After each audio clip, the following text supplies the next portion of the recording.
ಕನ್ನಡ ವರ್ಣಮಾಲೆಗಳು. ಕನ್ನಡ ವರ್ಣಮಾಲೆಗಳಲ್ಲಿ ಎಷ್ಟು ಟೋಟಲ್? 49. ಕನ್ನಡ ವರ್ಣಮಾಲೆಯಲ್ಲಿ ನಾವು ನೋಡ್ತೀವಿ ಅದಿಂದ ಎಲ್ಲಿ ನೋಡ್ತೀವಿ? ಜ್ಞ ತಕ್ಕ. ಎಲ್ಲಿ ತಕ್ಕ ನೋಡ್ತೀವಿ? ಜ್ಞ ತಕ್ಕ ನೋಡ್ತೀವಿ.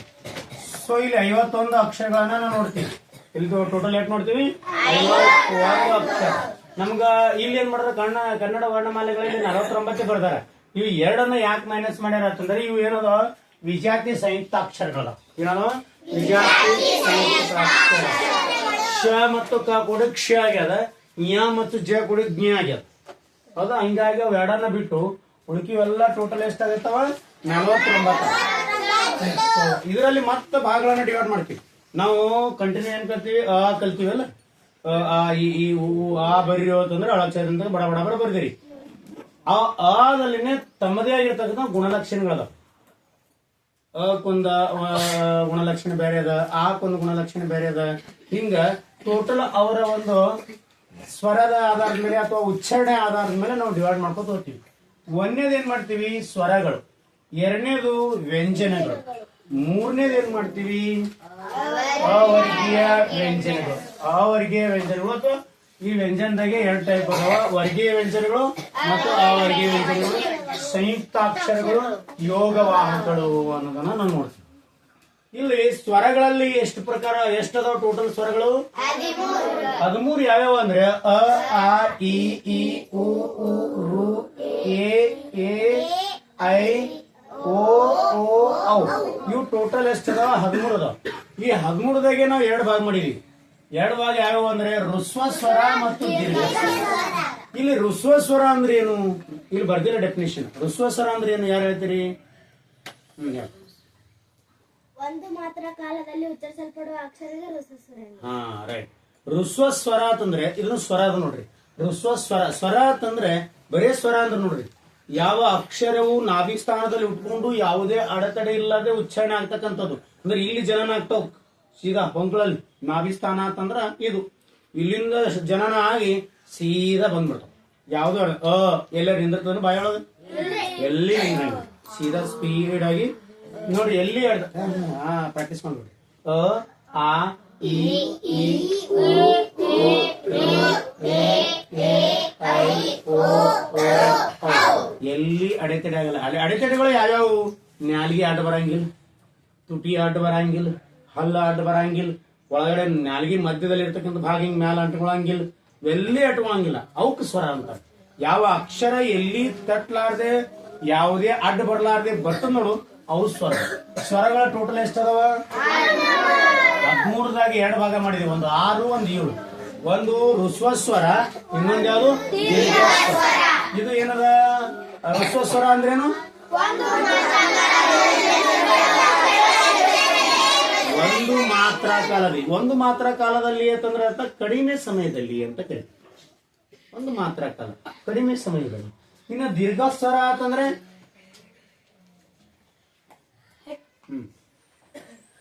2 ಮಾತ್ರ ಕಾಲದಲ್ಲಿ ಉಚ್ಚರಿಸಲ್ಪಡುವ ಅಕ್ಷರಗಳಿಗೆ ದೀರ್ಘ ಸ್ವರ. ಕರೆಕ್ಟಾ?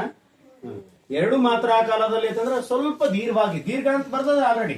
ದೀರ್ಘ ಅಂದ್ರೆ ಸ್ವಲ್ಪ ಎಳಿಬೇಕಷ್ಟೇ. ಅಂದ್ರೆ 2 ಮಾತ್ರ. 1 ಮಾತ್ರದಲ್ಲಿ ಅ ಅಂದ್ರೆ ಒಂದೇ ಮಾತ್ರ ಮುಗಿದ ಆ ನೋಡ್ರಿ ವರ್ಡ್ ಹೆಂಗದ? ಅ, ಆ ಅಂತ ಕಾಣ್ತದೆ. ಸೊ ಈ ದೀರ್ಘ ಸ್ವರಗಳು ಎಷ್ಟದವ? 2. ನೆಕ್ಸ್ಟ್ ಇನ್ನ ಕನ್ನಡ ವರ್ಣಮಾಲೆಯಲ್ಲಿ ಸ್ವರಗಳಾಯ್ತು, ವ್ಯಂಜನಗಳು, ಯೋಗವಾಹಗಳು, ಸಂಯುಕ್ತಾಕ್ಷರಗಳು 4 ಭಾಗಗಳಲ್ಲಿ ನೋಡ್ತೀವಿ. ಈ 4 ಭಾಗದಾಗೆ ಸ್ವರಗಳದಾಗ ಯಾರು? ಋಸ್ವ ಸ್ವರ, ದೀರ್ಘ ಸ್ವರ. ಋಸ್ವ ಸ್ವರಗಳು 6, ದೀರ್ಘ ಸ್ವರಗಳು 7. ಅವು ಯಾವ್ಯಾವು ಇಲ್ಲ ನೋಡ್ರಿ. ಋಸ್ವ ಸ್ವರ ಕಡಿಮೆ ಮಾತ್ರ ಕಾಲದಲ್ಲಿ ಅಥವಾ ಒಂದು ಮಾತ್ರ ಕಾಲದಲ್ಲಿ ಉಚ್ಚರಿಸುವ ಅಕ್ಷರಗಳಿಗೆ ಏನದವ? ಋಸ್ವ ಸ್ವರ. ಅ, ಇ, ಉ, ರು, ಎ, ಓ. ನೋಡಿ ಕಟ್ ಆಗುತ್ತೆ ಅಲ್ಲಿ, ಎಳಂಗಿಲ್ಲ. ಇನ್ನು ದೀರ್ಘ ಸ್ವರಗಳು ಆ, ಇ, ಉ, ಎ, ಐ, ಓ, ಇವು ಏನದವ ಅಂತಂದ್ರೆ ದೀರ್ಘ ಸ್ವರಗಳು ಅಂತ ಕರಿತಾವ. ಇವು ಅಂಕಿಗಳು ನೆನ್ಪಿಟ್ಕೋರಿ, ಇವು ಅಕ್ಷರಗಳು ನೆನ್ಪಿಡ್ರಿ. ಕ್ವಶನ್ ಹೆಂಗ್ ಕೇಳಬಹುದು ಅಂತ ಆಮೇಲೆ ಹೇಳ್ತೀನಿ. ನಾವು ಸುಮ್ನೆ ಸಾಮಾನ್ಯವಾಗಿ 11 ಕೇಳಿನಿ. ಒಟ್ಟು 50 ರಿಂದ 60 ಕ್ವಶನ್ ಇಷ್ಟ್ರ ಮೇಲೆ ಕೇಳಬಹುದು ನಾವು. 50 ರಿಂದ 60 ಕ್ವಶನ್ ಹೆಂಗ್ ಕೇಳ್ತಾನೆ ಗೊತ್ತಿಲ್ಲ. ಕಾಂಪಿಟೇಷನ್ ಹೆಂಗಿರ್ತ ಅದ್ರ ಪ್ರಕಾರ ಕೇಳ್ತಾನ. ನೆಕ್ಸ್ಟ್ ವ್ಯಂಜನಾಕ್ಷರಗಳು. ಅಥವಾ ವ್ಯಂಜನಗಳು ಅಂತ ಕರಿತೀವಿ. ವ್ಯಂಜನಗಳು ಟೋಟಲ್ ಎಷ್ಟು ಅದಾವ? ವ್ಯಂಜನಗಳು 34 ಅದಾವ. ಈ 34 ಮತ್ತೆ ಡಿವೈಡ್ ಮಾಡ್ಕೊಂಡಿವಿ. ವ್ಯಂಜನಗಳೊಳಗ ವರ್ಗೀಯ ವ್ಯಂಜನಗಳು, ಅವರ್ಗೀಯ ವ್ಯಂಜನಗಳು 2 ಭಾಗ ನೋಡ್ತೀವಿ. ವ್ಯಂಜನಗಳದಾಗ ಎಷ್ಟು ಭಾಗ ನೋಡ್ತೀವಿ? ಪ್ರಶ್ನೆ ಹಂಗಿನ ಕೇಳಬಹುದು, ವ್ಯಂಜನದಾಗ ಎಷ್ಟು ಭಾಗ ರೀ ಅಂತೇಳಿ. ಇಲ್ಲಿ 2 ಬರಿಬೇಕಾಗಿತ್ತು. ಇದು 2 3 ಇದು 4. ವರ್ಗೀಯ ವ್ಯಂಜನದಾಗ 2 ಪ್ರಕಾರಗಳು. ಏನು? ವರ್ಗೀಯ ವ್ಯಂಜನಗಳು, ಅವರ್ಗೀಯ ವ್ಯಂಜನಗಳು. ವ್ಯಂಜನದಾಗ ಎಷ್ಟು ಪ್ರಕಾರಗಳು? ಸ್ವರದಾಗ ಎಷ್ಟು ಪ್ರಕಾರಗಳು? ಸ್ವರದಾಗ 2 ಯಾವ್ಯಾವು? ವ್ಯಂಜನದಾಗ 2 ಪ್ರಕಾರಗಳು ಯಾವ್ಯಾವು? ರೈಟ್. ಸೊ ಸ್ವರಗಳದಾಗ ಹ್ರಸ್ವ ಸ್ವರಗಳು 6, ದೀರ್ಘ ಸ್ವರಗಳು ಎಷ್ಟು? 7. ವ್ಯಂಜನಗಳಲ್ಲಿ ವರ್ಗೀಯ ವ್ಯಂಜನಗಳು ಎಷ್ಟು? ಅವರ್ಗೀಯ ವ್ಯಂಜನಗಳು ಎಷ್ಟು? 25 9 ಕೂಡಿಸಿದ್ರೆ ರೇಟ್ ಬರ್ತದೆ 34. ಈಗ ಬರೀ ಈ 25 ವರ್ಗೀಯ ವ್ಯಂಜನಗಳ ಮತ್ತೆ ಭಾಗಗಳನ್ನು ಮಾಡ್ತೀವಿ. ಒಂದು ಅಲ್ಪ ಪ್ರಾಣ, ಮಹಾಪ್ರಾಣ, ಇವು 3 ಭಾಗಗಳನ್ನಾಗಿ ನಾವು ನೋಡ್ತಾ ಇರ್ತಕ್ಕಂಥದ್ದು. ಮತ್ತು ಅವರ್ಗೀಯ ವ್ಯಂಜನದಾಗ ಯಾವುದೂ ಭಾಗಗಳನ್ನು ಮಾಡಂಗಿಲ್ಲ. ರೈಟ್. ವರ್ಗೀಯ ವ್ಯಂಜನಗಳು 25. 25ರದಾಗೆ 3 ಭಾಗಗಳಾಗಿ ಏನ್ ಮಾಡ್ತೀವಿ? ಒಂದು ಅಲ್ಪ ಪ್ರಾಣಗಳು. ಅಲ್ಪ ಪ್ರಾಣ ಡೆಫಿನೇಷನ್ ಬರ್ತಿಲ್ಲ, ಯಾರು ಹೇಳ್ತೀರಿ? ಅಲ್ಪ ಪ್ರಾಣ ಅಂದ್ರೆ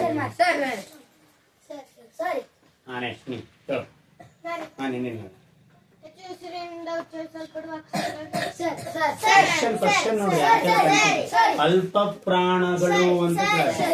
ಎಸ್, ಕಡಿಮೆ ಉಸಿರಿನಿಂದ ಉಚ್ಚರಿಸಲ್ಪಡುವ ಅಕ್ಷರಗಳೇ ಅಲ್ಪ ಪ್ರಾಣ ಎನ್ನುವರು. ನೀನಂದಿ ಹೆಚ್ಚು ಉಸಿರಿನ. ಹೆಚ್ಚು ಉಸಿರು ಅಂದ್ರೆ ಯಾವ? ಅಲ್ಪ ಪ್ರಾಣಗಳಂದ್ರೆ ಕಡಿಮೆ ಉಸಿರಿನಿಂದ ಉಚ್ಚರಿಸುವ ಅಕ್ಷರಗಳಿಗೆ ಏನಂತೀವಿ? ಅಲ್ಪ ಪ್ರಾಣ ಅಂತ ಕರಿತೀವಿ. ಕಡಿಮೆ ಉಸಿರಿನಿಂದ, ಅಂದ್ರೆ ಉಸಿರು ಹೆಚ್ಚಿಗೆ ಜಗ್ಗದಿಲ್ಲ ಏನಿಲ್ಲ ಅಂತ. ಇದಕ್ಕೆ ಯಾಕೆ ಉಸಿರು ಅಂದ್ರಿ? ಇದಕ್ಕೆ ಯಾಕೆ ಏನಂದ್ರ ಏನಂದ್ರ ಇದಕ್ಕ? ಒಂದು ಮಾತ್ರ ಕಾಲದಲ್ಲಿ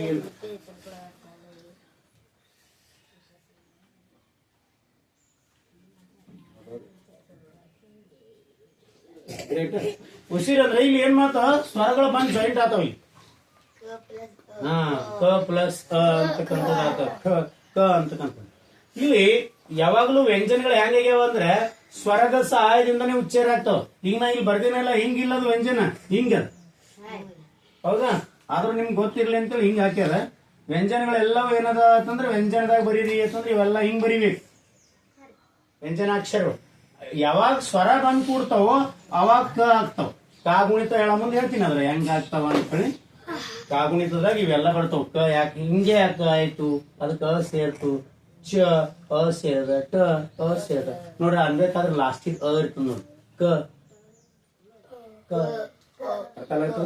ಅಂದ್ರೆ ಅಲ್ಲಿ ಬಂದು ಜೈನ್ ಆಗ್ಯದ. ಯಾವಾಗಲೂ ವ್ಯಂಜನಗಳು ಅಂದ್ರೇನು? ಸ್ವರದ ಸಹಾಯದಿಂದ ಉಚ್ಚರಿಸಲ್ಪಡುವ ಅಕ್ಷರಗಳಿಗೆ ಏನಂತ ಕರಿತೀವಿ? ವ್ಯಂಜನಗಳು ಅಂತ ಕರಿತೀವಿ. ರೈಟ್. ಅಲ್ಪ ಪ್ರಾಣಗಳು ಅಂದ್ರೆ ಕಡಿಮೆ ಉಸಿರಿನಿಂದ ಉಚ್ಚರಿಸಲ್ಪಡುವ ಅಕ್ಷರಗಳಿಗೆ ಅಲ್ಪ ಪ್ರಾಣಗಳು ಎಷ್ಟವ? ಆ ಅಲ್ಪ ಪ್ರಾಣಗಳು ಯಾವ ನೋಡ್ರಿ? ಕ, ಚ, ಟ,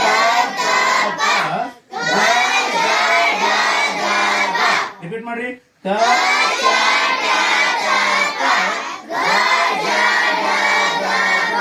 ಚ, ಅಂದ್ರೆ ರೈಟ್. ಇನ್ನು ನೆಕ್ಸ್ಟ್ ಬರ್ತಕ್ಕಂಥದ್ದು ಮಹಾಪ್ರಾಣಗಳು. ಎಷ್ಟು ಮಹಾಪ್ರಾಣಗಳು? ಮಹಾಪ್ರಾಣ ಅಂದ್ರೆ ಕೇಳಲ್ರಿ ಆಗಲಿ. ಏನಂದ್ರೆ ಹೆಚ್ಚು ಉಸಿರಿನಿಂದ ಉಚ್ಚರಿಸಲ್ಪಡುವ ಅಕ್ಷರಗಳ ಮಹಾಪ್ರಾಣ. ಎಸ್, ಹೆಚ್ಚು ಉಸಿರಿನಿಂದ ಉಚ್ಚರಿಸಲ್ಪಡುವ ಅಕ್ಷರಗಳಿಗೆ ಮಹಾಪ್ರಾಣಗಳು ಅಂತ ಕರಿತೀವಿ. ಅವು ಖ, ಛ, ಠ, ಥ, ಪ, ಘ, ಝ, ಢ, ಢ, ಢ. ಉಸಿರು ನೋಡಿ ಹೆಂಗದ? ಖ, ಛ, ಠ, ಥ, ಪ, ಘ, ಛ, ಢ, ಢ, ಢ. ಏನದ? ಖ, ಛ, ಠ, ಥ, ಪ, ಘ, ಝ, ಢ, ಢ, ಢ. ರೈಟ್. ಇವು ಮಹಾಪ್ರಾಣ. ಇನ್ನೊಂದು ಬರ್ತಾವ ಕೊನೆಗೆ. ಕ ಚಟ ತಪ ಆಗಿದೆ ಗಜ ಡಬದ ಏನದ ಖ ಛ ಠ ಠ ಪ ಖ ಛ ಢ ಢ ಬ ಇವು 10 ಐತಿ. ಅಲ್ಪ ಪ್ರಾಣಿಗಳ 10, ಮಹಾಪ್ರಾಣಿಗಳ 10. ಇನ್ನು ಅನುನಾಸಿಕಗಳು ಅಂತ ಕರಿತೀವಿ. ಏನ್ ಕರಿತೀವಿ? ಅನುನಾಸಿಕ. ಇದ್ರ ಡೆಫಿನೇಷನ್ ಬರ್ದಿಲ್ಲ. ಅನುನಾಸಿಕಗಳು ಅಂದ್ರೆ ಏನು? ಯಾರು ಹೇಳ್ತೀರಿ? ಜಾಸ್ತಿ ಇದೆ. ಮೂಗಿನ ಸಹಾಯದಿಂದ ಉಚ್ಚರಿಸಲ್ಪಡುವ ಅಕ್ಷರಗಳಿಗೆ ಅನುನಾಸಿಕ. ನಾಸಿಕ ಅಂತಂದ್ರೆ ಮೂಗು. ನಾಸಿಕ ಅಂದ್ರೇನು? ಮೂಗಿನ ಸಹಾಯದಿಂದ ಉಚ್ಚರಿಸಲ್ಪಡುವ ಅಕ್ಷರಗಳಿಗೆ ಏನದವ? ಅನುನಾಸಿಕಗಳು. ಜ್ಞ ಇಲ್ಲ ಂಗ ಂಗ ಞ ನ ನ ಮ. ಬೇಕಾದ್ರೆ ಹಿಂಗ್ ಟ್ರೈ ಮಾಡ್ರಿ. ಮೂಗು ಮುಚ್ಕೊಂಡಿವ ಅಂದ್ರಿ ಅಲ್ಲಿಗೆ ಬರಂಗಿಲ್ಲ. ಬರ್ತದ. ಅಲ್ಲಿ ಗಾಳಿ ಬಂದು ಹಿಂಗ್ ಗಿಡದಾಳೆ ಗಾಳಿ ಬಂದು ನಿಂತು ಬಿಡ್ತದ. ಅಲ್ಲಿಗೆ ಗಾಳಿ ಮೂಗಿನೊಳಗೆ ಬರ್ತದ. ಹಿಂಗ್ ಮುಚ್ಚಿದ್ರೆ ಹಿಂಗ ಅನ್ರಿ ಮೂಗಿಡ್ ಅನ್ಬೇಕು. ಗಾಳಿ ಬಂದ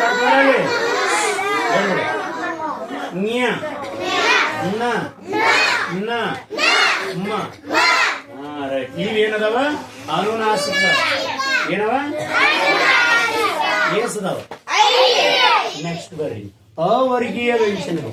ಇವಕ್ ಯಾಕೆ ಅವರ್ಗೀಯ ಅಂದ್ರೆ ವರ್ಗ ಮಾಡಕ್ ಬಂದಿಲ್ಲ. ಇವು ಒಂಥರ ಕಡಿಮೆ ಉಸಿರಿನಿಂದ ಉಚ್ಚರಿಸಲ್ಪಡ್ತಕ್ಕಂಥದ್ದು, ದೀರ್ಘ ಉಸಿರಿನಿಂದ ಉಚ್ಚರಿಸಲ್ಪಡ್ತಕ್ಕಂಥದ್ದು. ಇವು ಮೂಗಿನಿಂದ ಅಂತೀವಿ. ಇವು ವರ್ಗ ಮಾಡಕ್ ಬರ್ಲಾರ್ ಬಿಟ್ಟಕ್ಕೆ ಇವ್ ಕವರ್ಗೀಯ ಅಂದಾರ. ಇವಕ್ ವರ್ಗ ಮಾಡಕ್ ಬರಲ್ಲ. ಯಾವ್ಯಾವ 9 ಅವ ನೆನ್ಪಿಡ್ರಿ.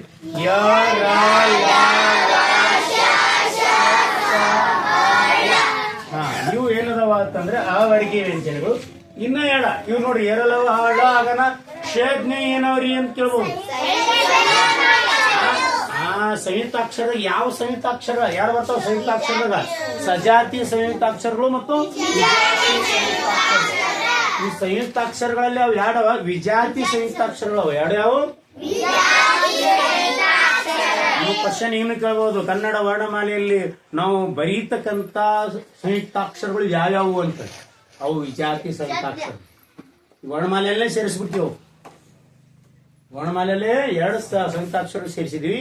ಅವು ಯಾವ ಸಂಯುಕ್ತಾಕ್ಷರಗಳು ಅಂದ್ರ ವಿಜಾತಿ ಸಂಯುಕ್ತಾಕ್ಷರಗಳು. ಯಾವ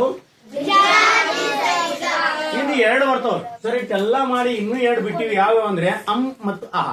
ಏನ್ ಬಿಟ್ಟಿವಿ? ಅಂ ಮತ್ತು ಅಹ. ಅವಕ್ಕೆ ಏನಂತೀವಿ? ಯೋಗವಾಹಗಳು. ನಾ ಡೆಫಿನೇಷನ್ ಬರ್ದಿಲ್ಲ. ಯೋಗವಾಹಗಳು. ಯೋಗವಾಹಗಳು ಅಂದ್ರೆ ಯಾರು ಹೇಳ್ತಾರೆ? ಯೋಗವಾಹಗಳು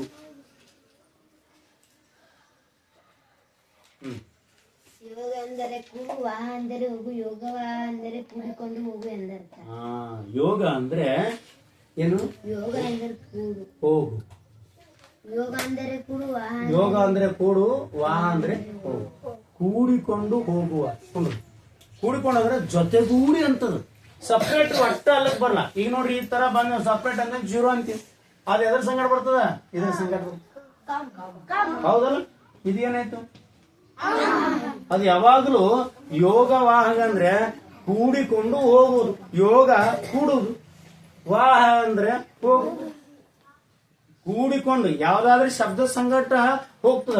ನೋಡ್ರಿ ದುಃಖ ಬರಿಬೇಕಾದ್ರೆ ನೋಡ್ರಿ ಇದು ದುಃಖ. ಇನ್ನು ದುಃಖ ಅನ್ಬೇಕಂದ್ರ ದುಃಖ. ನೋಡ್ರಿ ಇಲ್ಲಿ ಏನ್ ಮಾಡಿದ್ವಿ? ವಿಸರ್ಗ ಬರ್ದ್ವಿ. ಏನ್ ಬರ್ದ್ವಿ? ಇದು ನೋಡ್ರಿ ಅಂಕ. ಅಂಕ ಇದು ಏನದ? ಅನುಸ್ವಾರ. ಏನದ? ನೋಡ್ರಿ ಇದು ವಿಸರ್ಗ, ಇದು ಅನುಸ್ವಾರ. ಯೋಗವಾಗದಲ್ಲಿ 2 ಅದಾವ. ಒಂದು ಅನುಸ್ವಾರ ಅಂ, ವಿಸರ್ಗ. ಯೋಗವಾಗಗಳು ಎಷ್ಟು? 2. ಒಂದು ಅನುಸ್ವಾರ ಅಂ, ವಿಸರ್ಗ. ನೋಡ್ರಿ ಅಂ ಹೆಂಗ್ ಬರಿತೀವಿ? 0 ಬರ್ದಂಗ್ ಬರಿತೀವಿ. ವಿಸರ್ಗ ಹೆಂಗ್ ಬರಿತೀವಿ? ಆ 0 ಸಣ್ಣ ಮಾಡಿ 2 ಬರಿತೀವಿ. ಹೌದಾ? ಅರ್ಥ ಆಯ್ತಾ? ರೈಟ್. ಇಷ್ಟು ಕನ್ನಡ ವರ್ಣಮಾಲೆಗಳನ್ನ ನಾವು ನೋಡ್ತೀವಿ. ಇನ್ನು ಕ್ವಶನ್ ಬರ್ಬೇಕಲ್ಲ ಹೆಂಗ ಸುಮ್ಮನೆ ಒಂದು ಮಾದರಿ ಕಿಲೋಮೀಟರ್ ಕ್ವಶನ್ಸ್ ಅದಾವ. ಕನ್ನಡ ವರ್ಣಮಾಲೆಯಲ್ಲಿರುವ ಅಕ್ಷರಗಳು ಎಷ್ಟು? ಕನ್ನಡ ವರ್ಣಮಾಲೆಯಲ್ಲಿರುವ ಸ್ವರಗಳು ಎಷ್ಟು? ಕನ್ನಡ ವರ್ಣಮಾಲೆಯಲ್ಲಿರುವ ವ್ಯಂಜನಗಳೆಷ್ಟು? ವರ್ಗೀಯ ವ್ಯಂಜನಗಳೆಷ್ಟು? ವರ್ಗೀಯ ವ್ಯಂಜನಗಳೆಷ್ಟು? ಅವರ್ಗೀಯ ವ್ಯಂಜನಗಳೆಷ್ಟು? ಅನುನಾಸಿಕಗಳು ಎಷ್ಟು? ಎಷ್ಟುಗಳಿಲ್ಲ? ಎಷ್ಟದ? 5.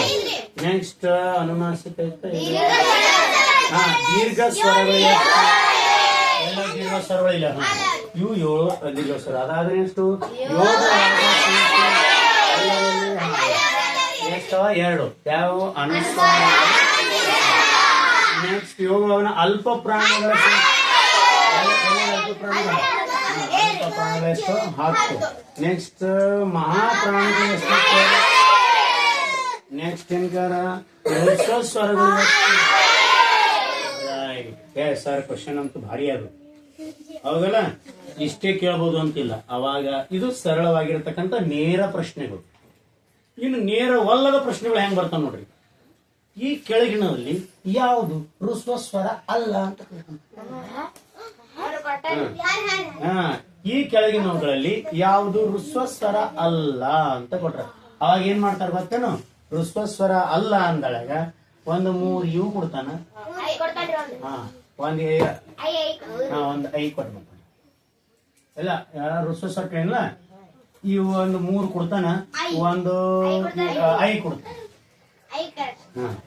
ಈಗ ಇವುಗಳಲ್ಲಿ ಯಾವುದು ಹ್ರಸ್ವಸ್ವರ ಅಲ್ಲ ಅಂತಂದ್ರೆ ನಾವಿಲ್ಲಿ ಸಪ್ರೇಟ್ ಬರ್ದೀನಿ, ನಿಮ್ಗೆ ಗೊತ್ತಾಗ. ಅದಕ್ಕಲ್ಲೇ ಈ ಬ್ರೊಕೆಟ್ನಾಗ ಯಾಕೆ ಬರ್ಸೀನಿ ಅಂತಂದ್ರೆ ಅವು ಯಾವ್ಯಾವ ಅದ ನೋಡ್ಕಿಸಿಂದ್ರೆ ಡೆಫಿನೇಷನ್ ಕೇಳಬಹುದು. ಆಮೇಲೆ ಇದ್ರೊಳಗೆ ಯಾವ್ದು ಗುಂಪಿಗೆ ಸೇರದ ಕ್ವಶನ್ ಇದೆ, ಗುಂಪಿಗೆ ಸೇರದ ತೆಗೆದು ಹಾಕಿ ಅಂತ ಅವಾಗ ಇದು ಯಾವ್ದು ಹ್ರಸ್ವಸ್ವರ ಇನ್ನ ಕೇಳ್ತಾನೆ. ಇದರಲ್ಲಿ ಯಾವ್ದು ದೀರ್ಘ ಸ್ವರ ಅಲ್ಲ ಅಂತ ಕೇಳ್ತಾನೆ. ಇವು 3 ಇವು ಕೊಡ್ತಾನ, ಒಂದು ಅದು ಕೊಡ್ತಾನ. ನೆಕ್ಸ್ಟ್ ಏನ್ ಕೇಳ್ತಾನ? ವ್ಯಂಜನಗಳಲ್ಲಿ ವರ್ಗೀಯ ವ್ಯಂಜನ ಕೂಡ ಇವುಗಳಲ್ಲಿ ಯಾವುದು ಅಲ್ಪ ಪ್ರಾಣವಲ್ಲ ಅಂತ ಕೇಳಿದಾಗ ಇವುಗಳಲ್ಲಿ ಯಾವುದು ಮಹಾಪ್ರಾಣವಲ್ಲ ಅಂದಾಗ. ನೆಕ್ಸ್ಟ್ ಇವುಗಳಲ್ಲಿ ಯಾವುದು ಅನುನಾಸಿಕವಲ್ಲ ಅಂತ ಕೇಳಿದ್ರೆ ಇವುಗಳಲ್ಲಿ ಯಾವುದು ವರ್ಗೀಯ ವ್ಯಂಜನವಲ್ಲ ಅಂತಂದ್ರೆ ಅವರ್ಗೀಯ ವ್ಯಂಜನ. ಈಗ ನಾ ಆಲ್ರೆಡಿ ಹಾಕಿನಿ. ಇವುಗಳಲ್ಲಿ ಯಾವುದು ಅವರ್ಗೀಯ ವ್ಯಂಜನವಲ್ಲ ಅಂತಂದ್ರೆ ಅರ್ಥ ಆಗುತ್ತಾ? ಕ್ವಶನ್ ಹಿಂಗೂ ಕೇಳ್ತಾರೆ. ಕ್ವಶನ್ ಹಿಂಗೆ ಕೇಳ ಇವಿಷ್ಟು ಪರ್ಫೆಕ್ಟ್ ಆದ್ರಿ ಅಂತಂದ್ರೆ ಮಿಕ್ಕಿವೆಲ್ಲವೂ ಆಟೋಮೆಟಿಕ್ ಆಗಿ ಬರ್ತಾವ. ಅಂದ್ರ ಸ್ವರಗಳಂದ್ರೆ ಏನ್ ಗೊತ್ತಿರ್ಬೇಕು, ದೀರ್ಘ ಸ್ವರಗಳಂದ್ರೆ ಏನ್ ಗೊತ್ತಿರ್ಬೇಕು, ಹ್ರಸ್ವ ಸ್ವರ ಅಂದ್ರೆ ಏನ್ ಗೊತ್ತಿರ್ಬೇಕು, ವರ್ಗೀಯ ವ್ಯಂಜನಗಳು ಅಂತ ಗೊತ್ತಿರ್ಬೇಕು, ಅಲ್ಪ ಪ್ರಾಣಗಳು ಗೊತ್ತಿರ್ಬೇಕು, ಮಹಾಪ್ರಾಣಗಳು ಗೊತ್ತಿರ್ಬೇಕು, ಅನುನಾಸಿಕಗಳು ಗೊತ್ತಿರ್ಬೇಕು, ವರ್ಗೀಯ ವ್ಯಂಜನ ಗೊತ್ತಿರ್ಬೇಕು, ಸಂಯುಕ್ತ ಅಕ್ಷರ ಗೊತ್ತಿರ್ಬೇಕು, ಯೋಗವಾಗಳು ಗೊತ್ತಿರ್ಬೇಕು. ಇವೆಲ್ಲ ಗೊತ್ತಾದವು ಅಂತಂದ್ರೆ ಆಟೋಮೆಟಿಕ್ ಎಂತದೇ ಕ್ವಶನ್ ಕೇಳಲಕ್ಕ ಬರ್ತಾನೆ. ಡೆಫಿನೆಟ್ ಆಗಿ 1 ರಿಂದ 2 ಕ್ವಶನ್ ಬರ್ತಾವ. ಎಷ್ಟು ಬರ್ತಂದ್ರೆ 2 ಮಾರ್ಕ್ಸ್ ನಿಮ್ ಪಾಕೆಟ್ನಾಗ ಇತ್ತು. 2 ಮಾರ್ಕ್ಸ್ ನಿಮ್ ಪಾಕೆಟ್ನಾಗ ಬಂದ್ಬಿಡ್ತು. ಯಾರು ಬರ್ಕೊಂಡಿಲ್ಲ ಬರ್ಕೊಂಡ್ಬಿಡ್ರಿ.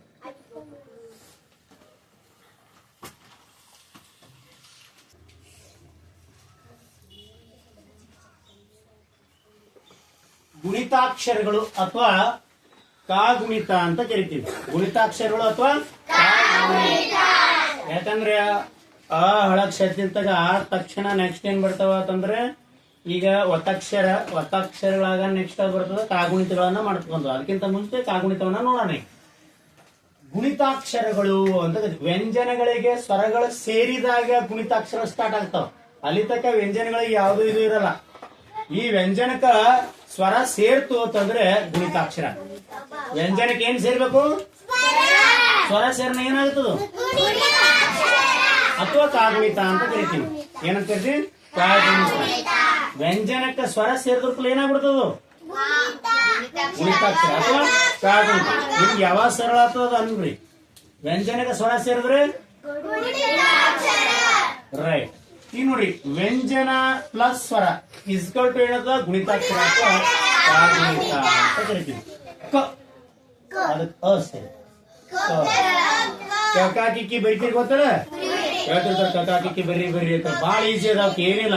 ನಿಮ್ಗ ಅದಿಂದ ಆತಕ ಬಂದು ಅಂತ ತಿಳ್ಕೋರಿ. ಕಕಾಕಿಕ್ಕಿ ಬಂದು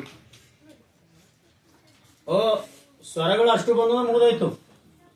ಹಿಡ್ಕೊಂಡು ಆತಕ ಅದು ಅಂದ್ರ ಬರೀ ಅವಕ್ ಸೇರ್ಸದ ಕಕ ಗಗನ ಪಗ ಕಕ ಗಗನ ಚಿಚ ಟಟನ ತತನ ಪಪ ಮುಂದ ಶೇಷ ಸಹಳಾಕ್ಷಿ ಅವಕ್ಕೆಲ್ಲ ಬರೀ ಈ ಕುಸೋತ್ ಹೋದ್ರೈತು. ಕಕ ಪೂರನೇ ಮುಗಿತು. ಪೂರ್ಣ ಮುಗಿದ್ಬಿಡುತ್ತೆ ನೋಡ್ರಿ. ಸುಮ್ಮ ಒಂದು ಎಕ್ಸಾಂಪಲ್ ಕ ತಗೊಂಡಿನಿ. ಕ ಪ್ಲಸ್ ಅ ಕ, ಕ ಪ್ಲಸ್ ಆ ಕ, ಕ ಪ್ಲಸ್ ಇ ಕಿ, ಕ ಪ್ಲಸ್ ಇ ಕಿ, ಕ ಪ್ಲಸ್ ಕು, ಕ ಪ್ಲಸ್ ಕು, ಕು, ಕ ಪ್ಲಸ್ ರು, ರು, ಕ ಪ್ಲಸ್ ಎ ಕೆ, ಕ ಪ್ಲಸ್ ಎ ಕೆ, ಕ ಪ್ಲಸ್ ಐ ಕೈ, ಕ ಪ್ಲಸ್ ಓ ಕೋ, ಕ ಪ್ಲಸ್ ಓ ಕೋ, ಕ ಪ್ಲಸ್ ಔ ಕೌ, ಕ ಪ್ಲಸ್ ಅಂ ಕಂ, ಕ ಪ್ಲಸ್ ಅಹ ಕಹ. ಸಾಕು. ಇಷ್ಟು ಅನ್ಕೋತ ಕಂಟಿನ್ಯೂ ಅಂದ್ರೆ ಇವೆಲ್ಲ ಬರ್ಲಿಕ್ಕೆ ಬರ್ತದೆ. ಏನಿಲ್ಲ, ಈ ಕೊಂಬುಗಳು ಎಲ್ಲೆಲ್ಲಿ ಇಳಿದಾವ ಎಲ್ಲೆಲ್ಲಿ ಇದು ಆಗ್ಯಾವ ಅಂತ ಇವು ಕೊಂಬುಗಳು ನೋಡ್ಕೊಂಡ್ ಬಿಟ್ರೆ ಆಟೋಮೆಟಿಕ್ ಆಗಿ ಕಾಗುಣಿತಗಳು ನಿಮ್ಗ ಬರ್ತಕ್ಕಂಥದ್ದು. ಕ್ವಶನ್ ಏನ್ ಕೇಳ್ಬೋದು, ಕಾಗುಣಿತದನ್ನ ಹೆಂಗ್ ಬರೀಬೇಕು ಅಂತ ಪ್ರಶ್ನೆ ಕೇಳ್ತಾರೆ. ಹೆಂಗಂದ್ರೆ ಇದನ್ನು ಬಿಡಿಸಿ ಬರೆಯಿರಿ ಅಂತ ಕೇಳಿ. ಎಕ್ಸಾಂಪಲ್ ಇದು ಬ ಪ್ಲಸ್ ಇಲ್ಲಿ ಹುಡುಕಾಡ್ಬೇಕು ಯಾವ್ದಾಗ ಇದಕ್ಕೆ ಕೊಂಬ್ ಬೀಳೋದು ಅದ ಗೊತ್ತಾಯ್ತು. ಈ ತರ ಬಿಡಿಸಿ ಬರೀರಿ ಅಂತ ಕೊಡ್ತಾರೆ. ಇಲ್ಲ ಅಂದ್ರೆ ಹಿಂಗ ಪ್ರಶ್ನೆ ಕೇಳ್ತಾರೆ. ಯಾರು ಹೇಳ್ತೀರಿ ನೋಡೋಣ.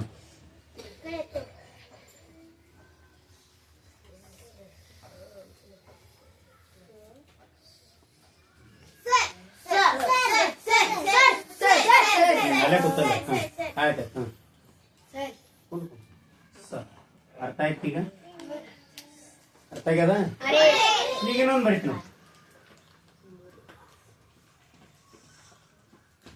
ಯಾರು ಬಿಡಿಸ್ತಾರೆ?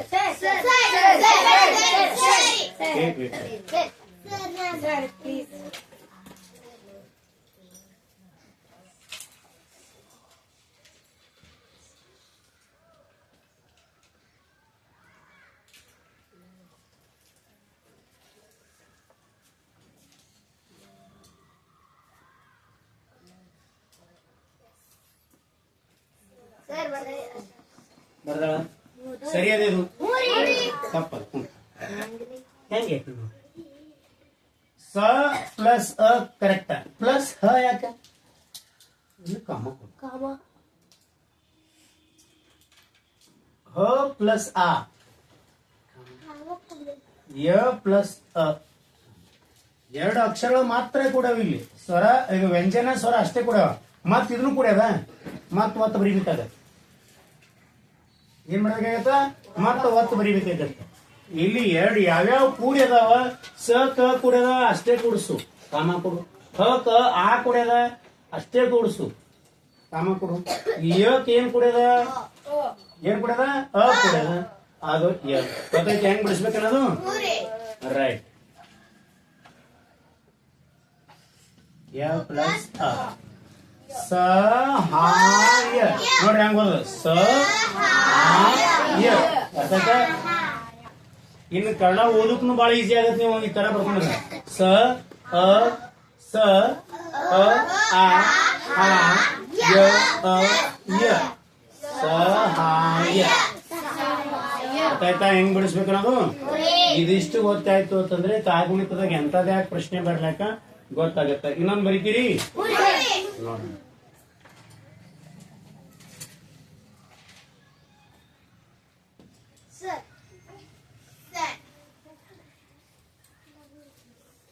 ಅಂಕ